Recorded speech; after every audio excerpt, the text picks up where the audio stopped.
नमस्कार दोस्तों, किस्से कहानियां में एक बार फिर आपका स्वागत है। प्रस्तुत है रविंद्रनाथ ठाकुर की लिखी कहानी पड़ोसिन। मेरी पड़ोसिन बाल विधवा है। मानो वह जाड़ों की ओस भीगी पतझड़ी हरसिंगार हो। सुहाग रात की फूलों की सेज के लिए नहीं, वह केवल देव पूजा के लिए समर्पित थी। मैं उसकी पूजा मन ही मन किया करता था।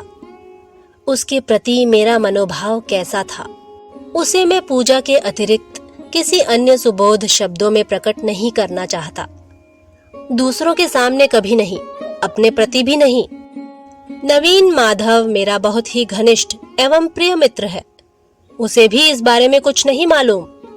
इस प्रकार मैंने अपने अंतरतम में जिस आवेश को छुपाकर साफ सुथरा बना रखा था, उसके लिए भीतर ही भीतर गर्व का अनुभव भी करता था। परंतु पहाड़ी नदी की तरह मन का वेग अपने जन्म शिखर से बंधा नहीं रहना चाहता। किसी भी रास्ते को अपनाकर वह बाहर निकलने की कोशिश करता है। इसमें अगर वह सफल नहीं हो पाता तो भीतर ही भीतर कसक उत्पन्न करता है। इसलिए मैं यह सोच रहा था कि कविता में मैं अपने भाव प्रकट करूंगा, लेकिन कुंठा की मारी लेखनी ने किसी तरह भी आगे बढ़ना ना चाहा। बड़े आश्चर्य का विषय तो यह है कि ठीक इसी समय हमारे मित्र नवीन माधव को अचानक बड़े ही प्रबल वेग से कविता लिखने का शौक बढ़ने लगा, मानो अचानक भूचाल आ गया हो। उस बेचारे पर ऐसी दैवीय विपत्ति पहले कभी न आई थी। इस कारण वह इस नई नवेली हलचल के लिए बिल्कुल तैयार न था। उसके पास छंद तुक आदि की पूंजी नहीं थी, फिर भी उसका दिल छोटा ना हुआ। यह देखकर मैं दंग रह गया। कविता मानो बुढ़ापे की नई दुल्हन की तरह उस पर हावी हो गई। नवीन माधव को छंद तुक आदि की सहायता और संशोधन के लिए मेरी शरण लेनी पड़ी। कविता के विषय नए नहीं थे, लेकिन पुराने भी नहीं थे, यानी उन्हें बिल्कुल नवीन भी कहा जा सकता है और काफी पुरातन भी। प्रेम की कविताएं थी। प्रियतमा के उद्देश्य में मैंने उसे एक धक्का लगाते हुए पूछा, आखिर है कौन? बताओ भी। नवीन ने हंसकर कहा, अब भी उनका पता नहीं लगा पाया हूं। नए लेखक को सहयोग देने में मुझे बड़ा संतोष मिला। नवीन की काल्पनिक प्रियतमा के प्रति मैंने अपने रुके आवेग का प्रयोग किया। बिना बच्चे की मुर्गी जिस तरह बत्तख का अंडा पा जाने पर भी उसे छाती के नीचे रखकर सेने लगती है, मैं अभागा भी उसी तरह नवीन माधव के भावों को अपने हृदय का सारा ताप देकर सेने लगा। अनाड़ी की रचनाओं का मैं ऐसे जोश खरोश से संशोधन करने लगा कि वे करीब करीब 15 आने मेरी ही रचनाएं बन गईं। नवीन आश्चर्य से कहता, अरे ठीक यही बात तो मैं कहना चाहता था, पर कह नहीं पाता था। लेकिन तुम में यह सब भाव कहां से आ जाती हैं? मैं भी कवि की तरह जवाब देता, कल्पना से। इसका कारण यह है कि सत्य नीरव होता है और कल्पना वाचाल। सत्य घटनाएं भाव स्रोत को पत्थर से दबाए रखती हैं, कल्पना ही उसका मार्ग मुक्त करती है। नवीन गंभीर चेहरा लिए कुछ देर सोचता, फिर कहता, देख रहा हूं, बात कुछ ऐसी ही है। ठीक कहते हो। थोड़ी देर सोचने के बाद फिर कहा, ठीक ही कहते हो, सही बात है। पहले ही बता चुका हूं कि मेरे प्रेम में एक प्रकार का कातर संकोच है, इसीलिए मैं अपनी बात कुछ भी लिख नहीं सका। नवीन को पर्दे की तरह बीच में रखने के बाद ही मेरी लेखनी अपना मुंह खोल सकी। रचनाएं मानो रस से पूर्ण हो ताप से फटने लगी। नवीन बोला, यह तो तुम्हारी ही रचना है, इसे तुम्हारे ही नाम से प्रकाशित करें। मैंने कहा, भाई तुमने भी खूब कहा, मूल रचना तो तुम्हारी ही है, मैंने तो उसमें सिर्फ थोड़ा सा रद्दो बदल कर दिया है। धीरे धीरे नवीन भी ऐसा ही समझने लगा। ज्योतिर्विद जिस प्रकार नक्षत्र के उदय की प्रतीक्षा में आकाश की ओर निहारा करता है, मैं भी उसी तरह कभी कभी अपने बगल के मकान की खिड़की की ओर देखा करता था। इस बात को अस्वीकार नहीं कर सकता। कभी कभी भक्त का वह बेचैनी से देखना सार्थक भी हो जाता। उस कर्म योग में डूबी ब्रह्मचारिणी की सौम्य मुखश्री से शांत शीतल ज्योति झिलमिलाकर क्षण भर में मेरे मन की सारी बेचैनी दूर कर देती थी। किंतु उस दिन सहसा मैंने यह क्या देखा? मेरे चंद्रलोक में क्या अब भी ज्वालामुखी जाग रहा है? वहां की सुनसान समाधि में डूबी पहाड़ी गुफा सा सारा अग्निदाह क्या अभी पूरी तरह बुझा नहीं है? उस दिन वैशाख की तिपहर को पूर्वोत्तर दिशा में बादल घिर रहे थे। उस घिरी हुई आंधी की बादलों भरी तेज चमक में मेरी पड़ोसन खिड़की के पास अकेली खड़ी थी। उस दिन उसकी शून्य डूबी घनी काली आंखों में मैंने दूर तक फैली हुई एक कसक देखी। तो है, मेरे उस चंद्रलोक में अब भी ताप है। अब भी वहां गर्म सांसों की हवा बहती है। वह देवताओं के लिए नहीं, मनुष्यों के लिए ही है। उस दिन उस आंधी के प्रकाश में उसकी दोनों आंखों की तेज छटपटाहट उतावले पक्षी की तरह उड़ी चली जा रही थी। स्वर्ग की ओर नहीं, मानव हृदय के घोंसले की ओर।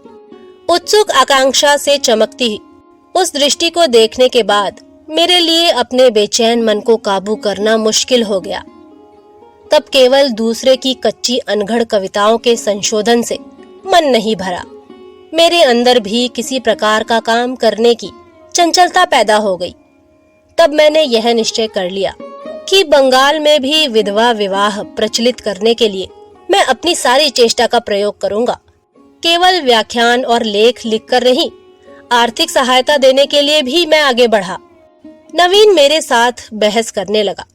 उसने कहा, चिर वैधव्य में एक पवित्र शांति है। एकादशी की धुंधली चांदनी से प्रकाशित समाधि भूमि की तरह उसमें एक महान सौंदर्य है। क्या वह विवाह की संभावना मात्र से नष्ट नहीं हो जाएगा? ऐसे कवित्व की बातें सुनते ही मुझे गुस्सा आ जाता है। अकाल में खाने के अभाव में जो व्यक्ति घुल घुल कर मर रहा हो, उसके पास हट्टा कट्टा कोई व्यक्ति आकर यदि भोजन की भौतिकता के प्रति घृणा प्रकट करते हुए फूल की सुगंध और पक्षियों के गीत से मरते हुए का पेट भरना चाहे, तो वह कैसा लगता है? मैंने गुस्से में आकर कहा, सुनो नवीन, कलाकार कहते हैं कि खंडहर का भी एक सौंदर्य होता है, लेकिन किसी घर को सिर्फ चित्र के रूप में देखने से ही काम नहीं चलता, क्योंकि उस घर में रहना पड़ता है। कलाकार कुछ भी कहता रहे, उस घर की मरम्मत जरूरी है। वैधव्य के बारे में दूर बैठकर तुम चाहे कितनी कविताएं लिखना चाहो, किंतु यह तुम्हें याद रखना चाहिए कि उसमें आकांक्षाओं से भरा एक मानव हृदय अपनी विचित्र वेदना के साथ वास करता है। मेरा ख्याल था कि नवीन को मैं किसी भी तरह अपने दल में नहीं खींच सकूंगा, इसीलिए मैं उस दिन ज्यादा गर्मी से बातें कर रहा था। लेकिन सहसा मैंने देखा कि मेरे भाषण के अंत में उसने एक गहरी सांस ली और मेरी सारी बातें मान ली। मुझे और भी बहुत सी अच्छी अच्छी बातें करनी थी, पर उसने उसका मौका ही नहीं दिया। लगभग हफ्ते भर के बाद नवीन ने आकर कहा, तुम अगर मदद करो तो मैं खुद विधवा विवाह करने को तैयार हूँ। मेरी समझ में एक बात आ गई कि उसकी प्रियतमा काल्पनिक नहीं है। कुछ अरसे से वह एक विधवा नारी को दूर से प्यार करता रहा है, पर किसी से उसने यह प्रकट नहीं किया। जिस मासिक पत्र में नवीन की उर्फ मेरी कविताएं प्रकाशित होती थी, वे पत्रिकाएं ठीक जगह पर पहुंच जाया करती थी। वे कविताएं व्यर्थ नहीं गईं। बिना मेल मुलाकात के ही हृदय आकर्षित करने का यह उपाय मेरे मित्र ने ढूंढ निकाला था। लेकिन नवीन का कहना है कि उसने कोई षड्यंत्र कर ऐसी तरकीब निकाली हो, सो बात नहीं। यहाँ तक कि उसका ख्याल था कि वह विधवा पढ़ना भी नहीं जानती थी। मासिक पत्रिका बिना मूल्य विधवा के भाई के मान पर भिजवा देता था। वह केवल मन को तसल्ली भर देने का पागलपन था।